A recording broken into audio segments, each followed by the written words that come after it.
of the statement. Where have you reached?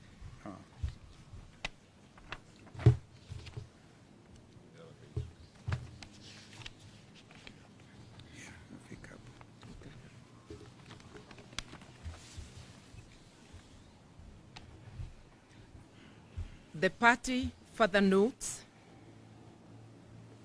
before then, Samahani, the government has entered into a public-private partnership with militia to cripple freedom of assembly and protests.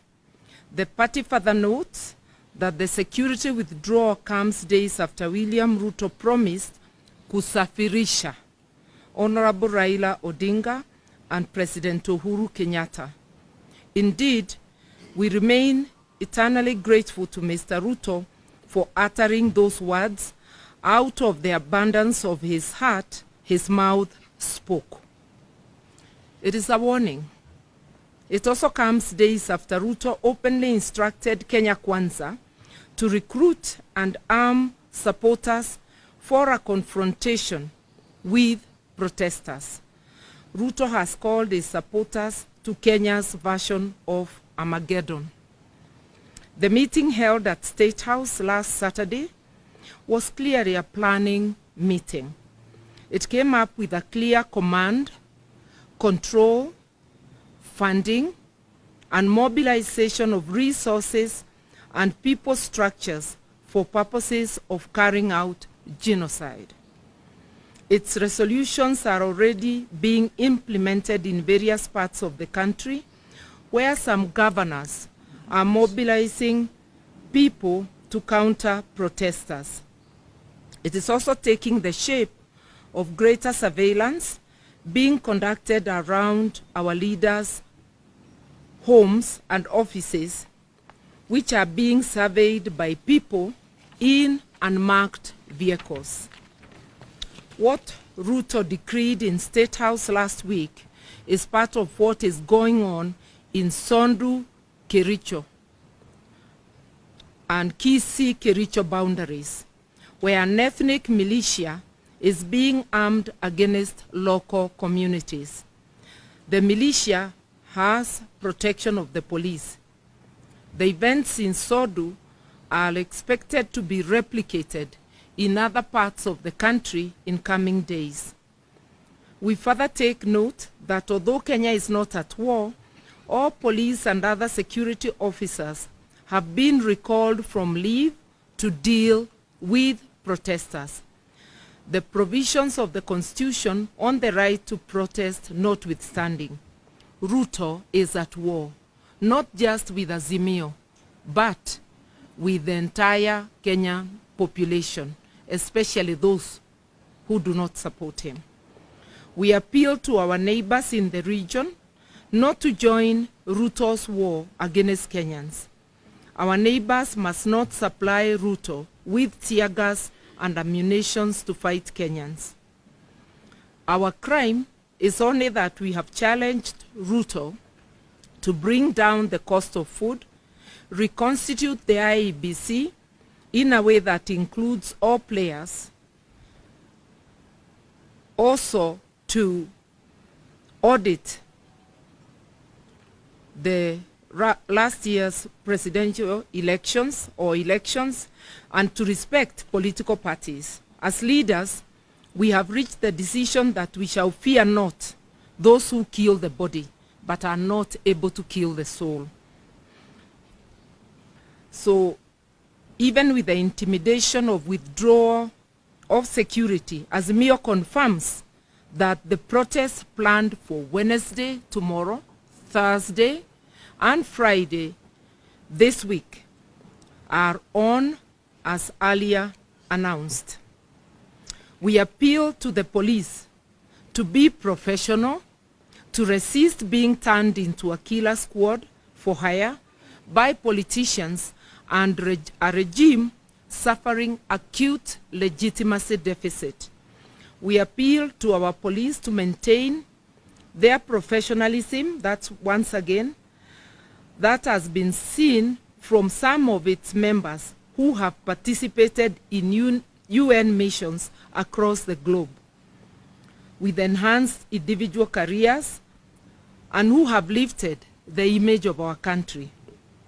We appeal to them to resist being used to provide cover to tribal militia that kills people in the name of policing. A time comes when all the crimes will be answered for by everyone involved, including Ruto himself. They need to think and think again before committing these crimes against citizens. We remind Ruto and the entire police service that responsibility for protection of Kenya is not a shared duty. Under our constitution, the duty bearer is the state and the law enforcement agencies. As protesters, what is required of us is just to give a notice that we'll be having a procession. We have given adequate notice. It is their duty to ensure that no criminal elements infiltrate the protests and turn them violent. And in our experience, it is the police who have turned peaceful protests violent. We take this opportunity to thank the UN Human Rights Office for calling out the government, the Ruto regime, over the use of excessive force by police to quell protests. Indeed, the use of force has been unnecessary and totally disproportionate and has included use of firearms and shooting with an intention to kill and actually killing. We have always appealed to our protesters to remain peaceful, and we ask them to continue doing so. We urge our people to obey the law, respect private property and even public property in the course of protests. We maintain that we have always been peaceful until police decide to import violence, bullets and tear gas into our protests. A couple of days ago, we were able to get into town, address Kenyans, and dispersed peacefully without any injuries or deaths. We were also able to have lunch and hold impromptu meeting with the people at Kenyatta Market, which also ended very peacefully.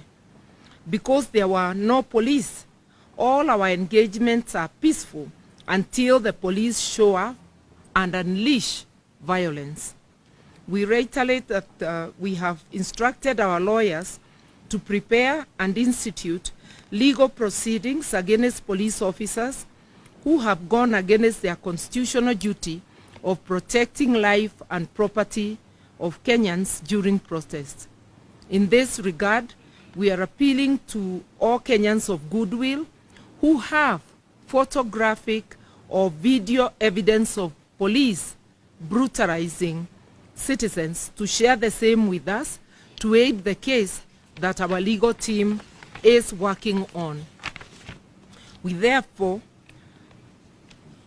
We further ask Kenyans to resort to citizen journalism and photography and to film state officers, including police and politicians, who in the course of duty abuse and brutalize Kenyans. We appeal to Kenyans to take very seriously the unfolding chain of events. A new dictatorship is slowly taking root through nepotism, corruption, use of force, getting rid of opponents, and suspension of the Constitution. We call on Kenyans to put on their old armor of courage and work to take their country back before this dictatorship takes firm roots. We encourage Kenyans to continue picketing, demonstrating, and protesting in their own ways, in their own local areas, as much as they can. Our voices must be heard. In Nairobi, we will have 3 convergence points: Joseph Kang'ethe grounds, Kamukuji grounds, Jacaranda grounds. Further, at midday tomorrow, we ask Kenyans to come out of their homes and bang sufurias, pots and pans to signify lack of food. The Sufuria movement kicks off tomorrow and continues until the battle is won. At that hour of midday, we also call on motorists to stop wherever they are on the highways and roads and to hoot and flash lights in support of this movement. We encourage Kenyans to continue appending their signatures against Ruto and Gachagua and the entire regime. We are pleased to announce this morning we have hit over 6 million signatures. Those are 6 million citizens fed up with the Ruto regime. Let's continue signing up at tumechoka.com, tumechoka.net, tumechoka.org. Let us meet in the Kamukunjis across Kenya tomorrow, on Thursday and Friday. A luta continua. Yes.